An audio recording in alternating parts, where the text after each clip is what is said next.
Oke, mari kita lanjutkan kepada materi selanjutnya. Ini adalah mengenai uji hipotesis, di mana lagi-lagi di sini kita bagi menjadi dua, ada satu populasi dan dua populasi. Nah, untuk awalnya di sini kita membahas tentang uji hipotesis untuk satu populasi terlebih dahulu.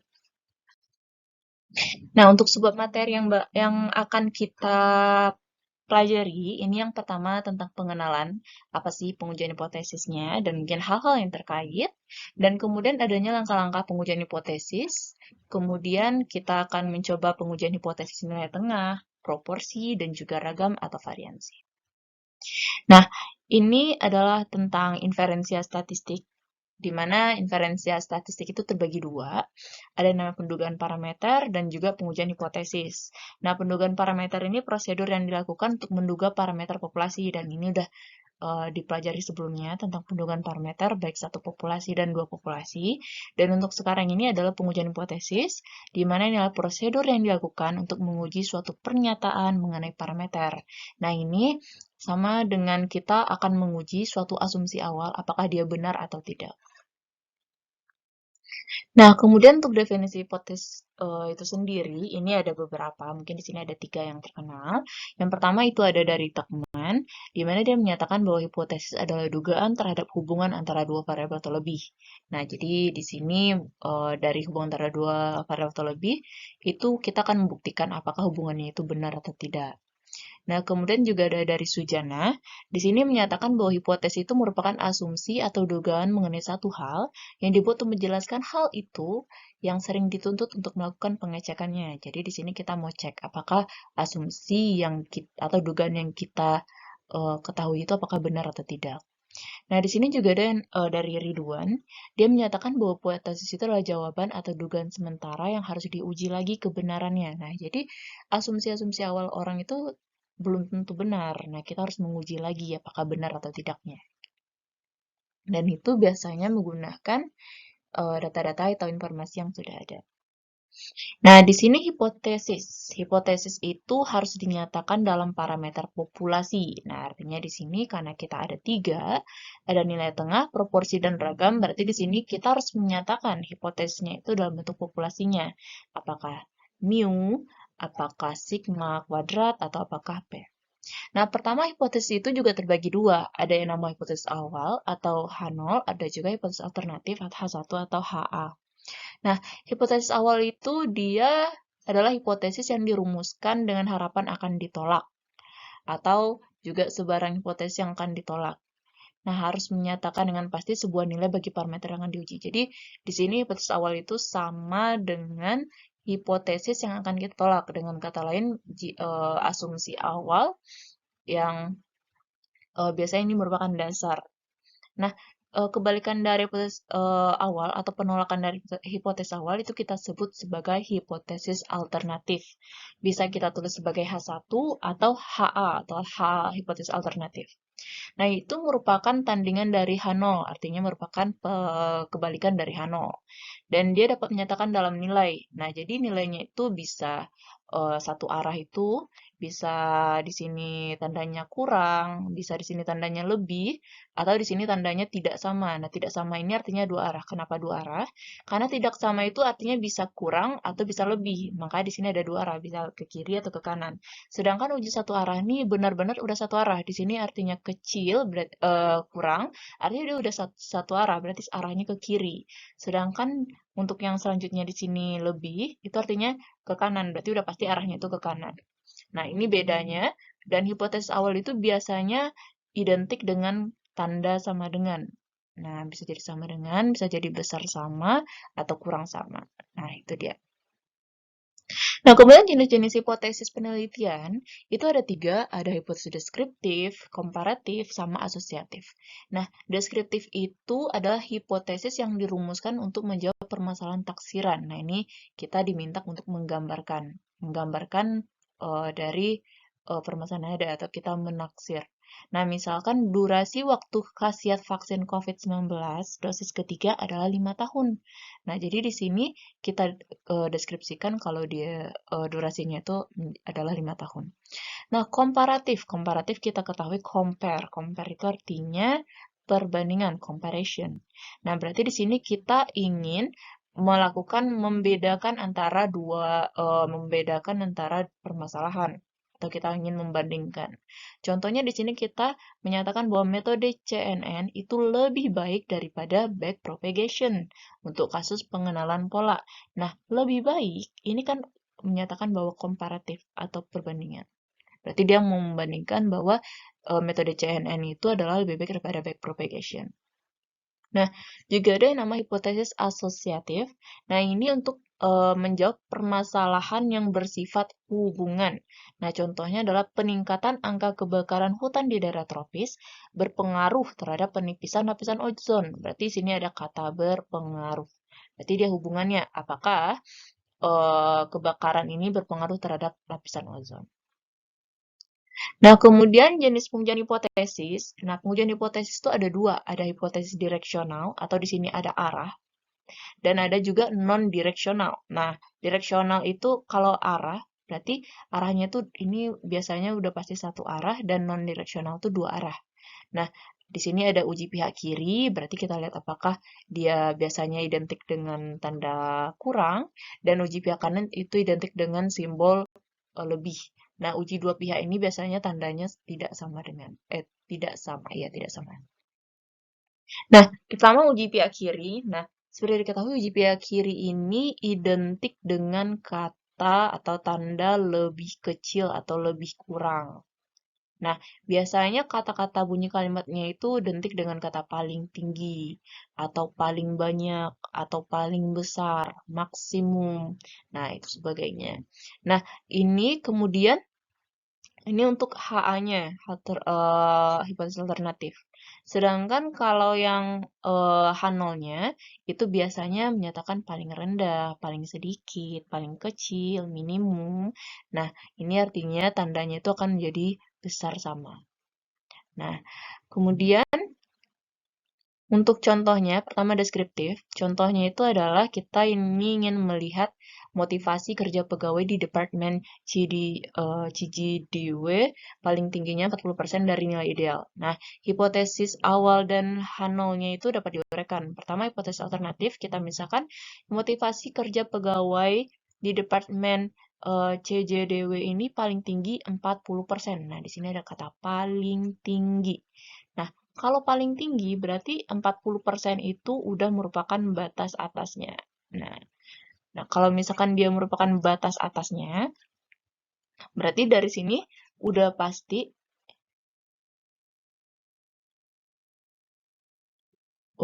di sini paling atasnya itu adalah 40%, batas atas 40%. Nah, kemudian karena di sini tandanya kurang, berarti hipotesis H0-nya itu udah pasti besar sama. Nah, ini yang saya katakan tadi, kalau hipotesis 0 itu identik dengan tanda sama dengan. Nah, komparatif itu contohnya misalkan di sini perbedaan prestasi belajar antara mahasiswa tugas belajar itu lebih tinggi daripada mahasiswa izin belajar. Nah, jadi nanti prestasinya itu lebih tinggi. Nah, ini kalau udah ngomong lebih tinggi atau lebih rendah, itu udah ngomong masalah komparatif. Nah, kalau lebih tinggi berarti tugas belajar ini tandanya udah pasti di sini nanti menjadi lebih. Nah, berarti makanya di sini HA-nya itu dimintaknya adalah di sini adalah lebih. Nah, kemudian H0-nya. Nah, di mana di sini untuk tugas belajar itu misalkan adalah H2, mu 2, sedangkan untuk izin belajar adalah mu 1.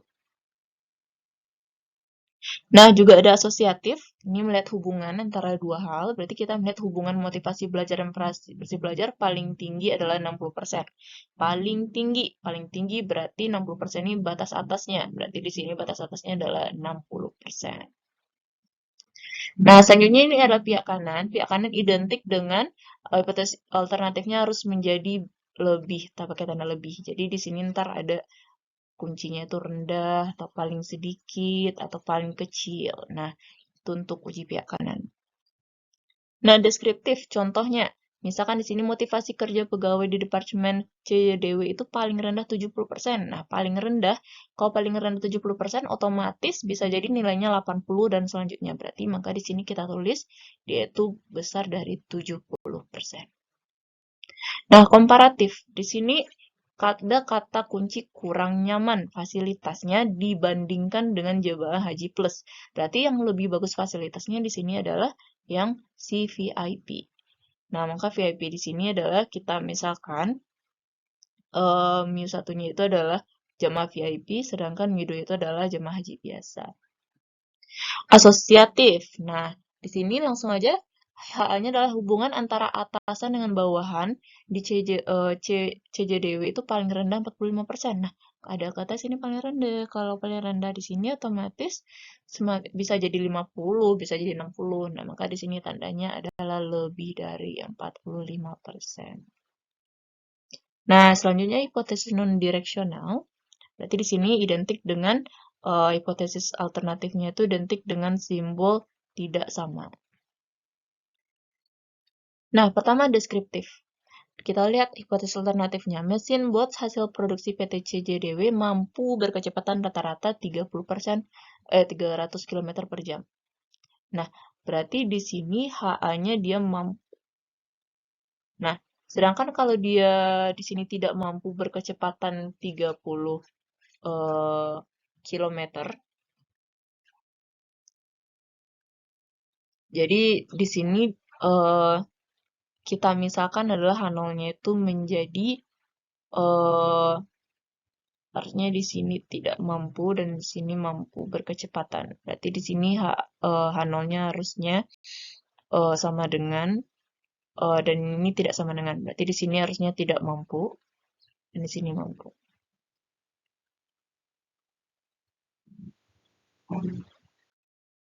Nah, juga ada di sini komparatif. Nah, komparatif berarti di sini kita ingin membandingkan. Berarti kalau membandingkan berarti adanya suatu perbedaan. Berarti HA-nya itu adalah ada perbedaan. Nah, kalau ada perbedaan berarti otomatis tidak sama. Karena berbeda. Nah, asosiatif. Nah, asosiatif juga kita melihat ada hubungan. Berarti kalau ada hubungan dan tidak ada hubungan. Kalau tidak ada hubungan berarti dia 0.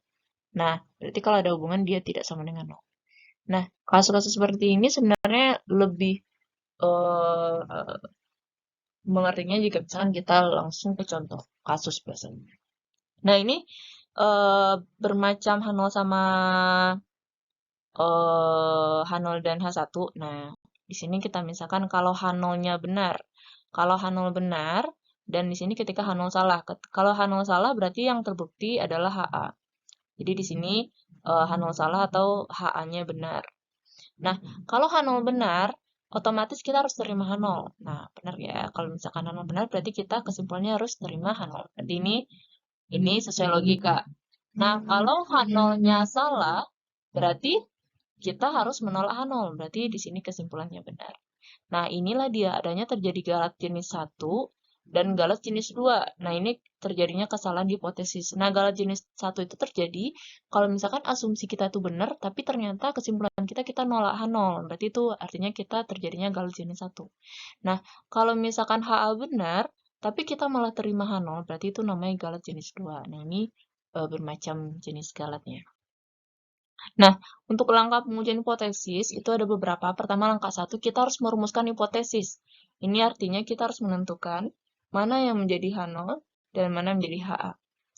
Dan kemudian langkah kedua, kita menetapkan taraf nyata. Berarti ini taraf orang yang tidak percaya biasanya. Nah, itu biasa berada antara 0,01 sampai 0,1. Nah, kemudian langkah ketiga, kita pilih statistik uji yang sesuai. Nah, ini statistik uji ini biasanya kita berbeda-beda masing-masing dari permasalahan. Kalau misalkan nilai tengah, itu pasti berbeda dengan statistik ujinya proporsi dan pasti berbeda dengan siragam. Nah, kemudian selanjutnya itu kita harus menentukan yang mana titik kritisnya, yang mana wilayah kritis atau di sini wilayah penolakan dan penerimaan H0. Dan kemudian keenam, kita menentukan nilai statistik hitung. Berarti tadi nilai statistik hitung di langkah ketiga itu kita hitung.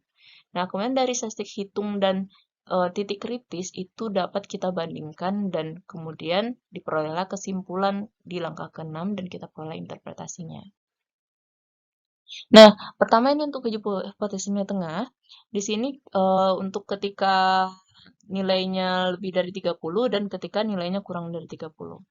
Ketika jumlah banyak datanya itu lebih dari 30 dan kita punya H1 atau hipotesis alternatifnya itu, misalkan di sini mu-nya itu kurang dari mu 0, maka titik kritisnya itu adalah min Z alpha. Kenapa min Z alpha? Karena kurang dari mu 0 itu satu arah, maka di sini kita alpha aja.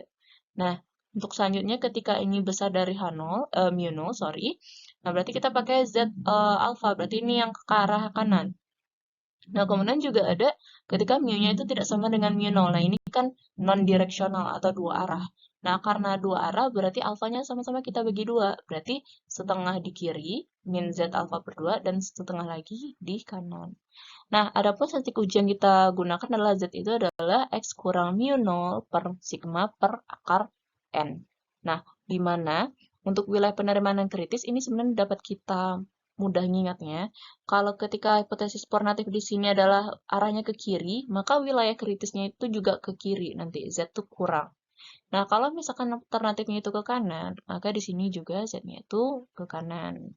Nah, kalau misalkan di sini tidak sama, berarti di sini dia bisa ke kiri dan dia juga bisa ke kanan. Nah, begitu juga ketika N-nya itu kurang dari 30. Bedanya di sini kita menggunakan tabel T. Berarti di sini pakai tabel T. Kalau yang lebih dari 30 berarti dia pakai tabel Z. Nah, sebagai contoh, di sini sebuah perusahaan olahraga mengembangkan jenis batang pancing sintetik dikatakan mempunyai kekuatan nilai tengah 8 kg dan simpangan bakunya 0,5 kg. Nah, inilah asumsi awalnya. Dia dikatakan. Kalau dikatakan berarti kan itu belum tentu benar. Berarti mempunyai kekuatan dengan nilai tengahnya 8 kg. Berarti di sini nilai tengahnya mu-nya sama dengan 8 kg. Nah, kalau ada kata sama dengan, berarti itu udah pasti kita set dia sebagai hipotesis awal. Nah, kemudian simpangan bakunya adalah 0,5 kg. Nah, ujilah hipotesis dari 50 batang pancing sintetis, berarti ini N-nya 50. Nah, memiliki kekuatan 7,8. Nah, setelah kita asumsikan dia nilai tengahnya 8 kg, ternyata dari sampelnya itu dia cuma 7,8 kg. Nah, inilah menjadi X-bar-nya. Gunakan taraf 0,01.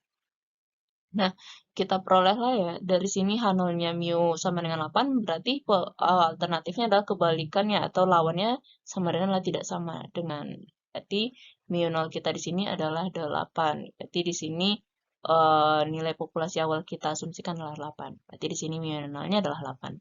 Nah, karena alfa kita 0,01, maka Z alfa per 2 kita adalah 2,575. Kenapa di sini alfa per 2? Karena kita menggunakan uji dua arah. Maka kita bagi dua lah alfanya. Nah, jadi wilayah kritisnya, karena kita bagi dua ada kiri dan kanan, berarti ini untuk wilayah kritis kiri, dan ini untuk wilayah kritis kanan. Nah, berdasarkan hitung uji kita, Z kita substitusikan, dapat hasilnya adalah min 2,83. Nah, min 2,83 karena di sini Z kita, berarti di sini Z kita ada min 2,575. Nah, ternyata min 2,83 ini berada di wilayah kritis, yaitu wilayah Z kurang dari min 2,75. Wilayah kritis ini sama dengan wilayah penolakan H0. Berarti dengan kata lain, di sini Z itu berada di wilayah kritis atau penolakan. Dengan kata lain, kita harus menolak H0. Karena kita menolak H0, berarti H1-nya itu benar. Nah, H1 benar berarti di sini mu tidak sama dengan 0. Maka kesimpulannya, rata-rata kekuatan batang pancing tidak sama dengan 8. Nah, gitulah caranya. Kemudian ini juga sama, tapi di sini menggunakan N-nya itu 12 mahasiswa ya. Berarti di sini, waktu rata-rata yang diperlukan per mahasiswa untuk mendaftarkan diri pada semester ganjil di suatu perguruan tinggi adalah 50 menit. Nah, di sini ada kata adalah dan rata-rata. Dengan kata lain, H0 di sini adalah mu-nya sama dengan 50. Maka di sini mu-nya adalah 50. Kalau H0-nya sama dengan, berarti kita baca lagi. Dengan simpangan bakunya 10 menit. Berarti di sini ada kata 10 menit. Suatu prosedur pendaftaran baru menggunakan mesin modern sedang dicoba. Bila suatu sampel acak 12, berarti banyaknya adalah 12, memerlukan waktu rata-rata 42 menit. Ternyata setelah kita ambil acak, ternyata rata-ratanya tuh harusnya cuma 42 menit.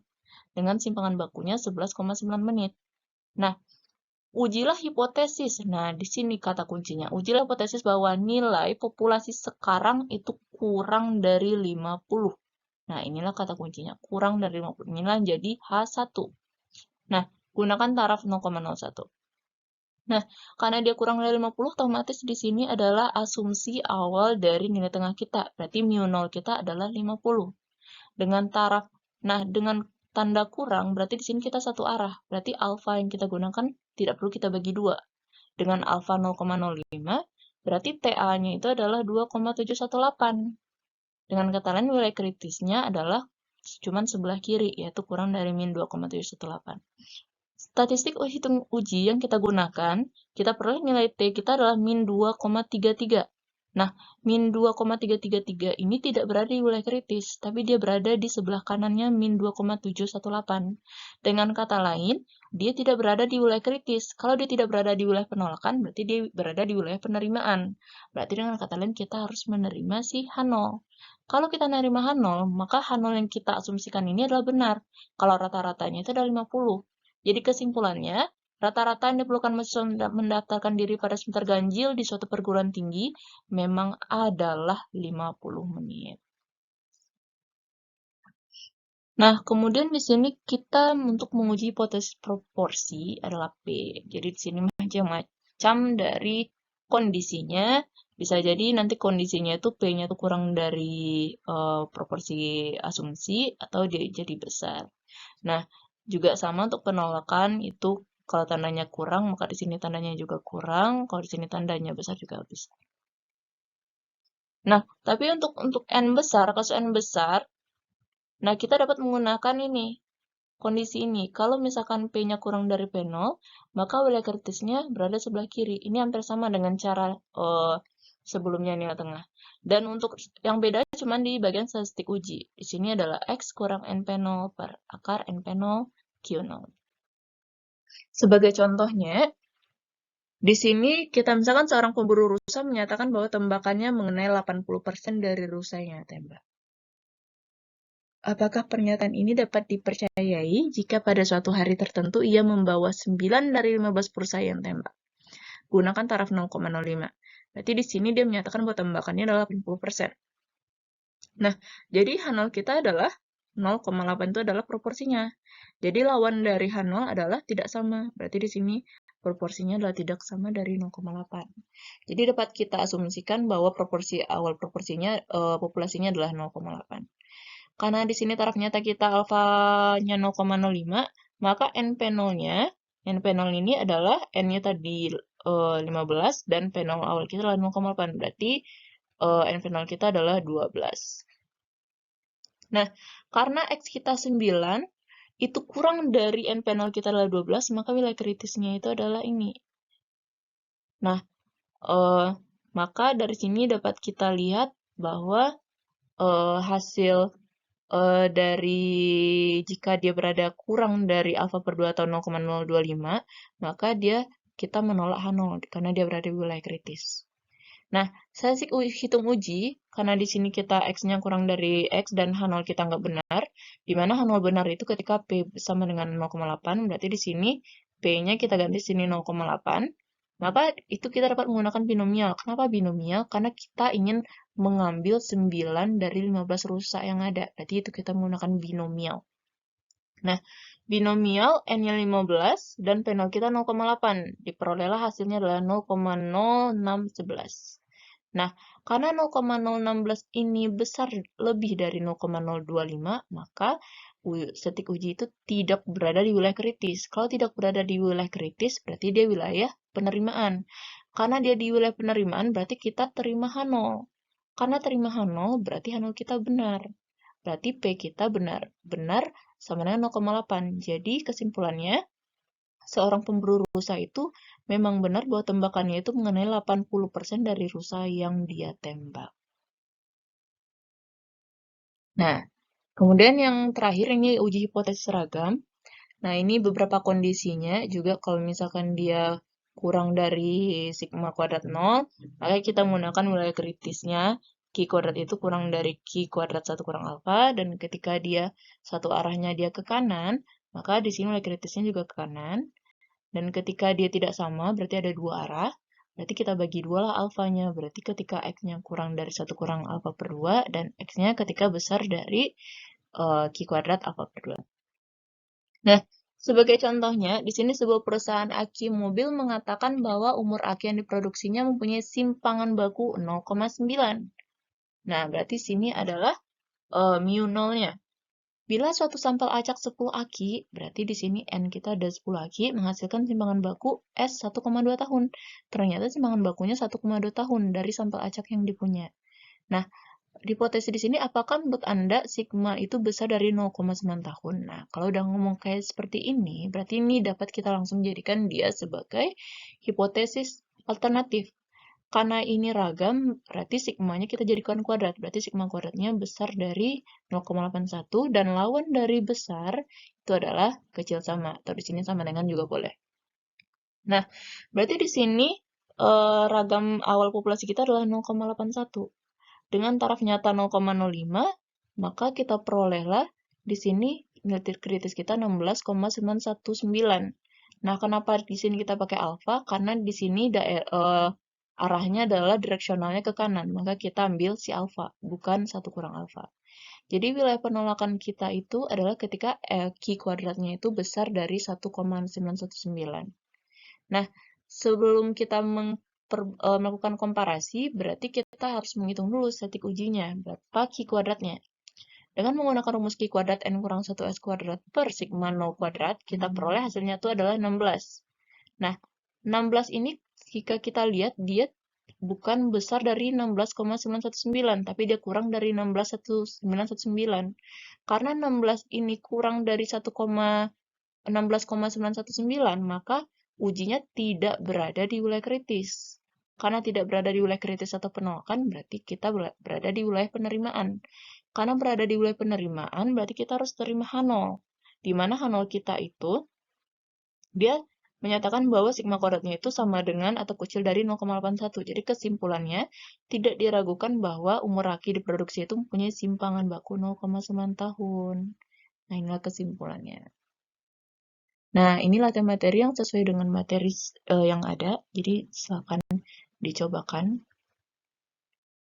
Oke, itu terima kasih itu untuk mengenai uji hipotesis satu populasi.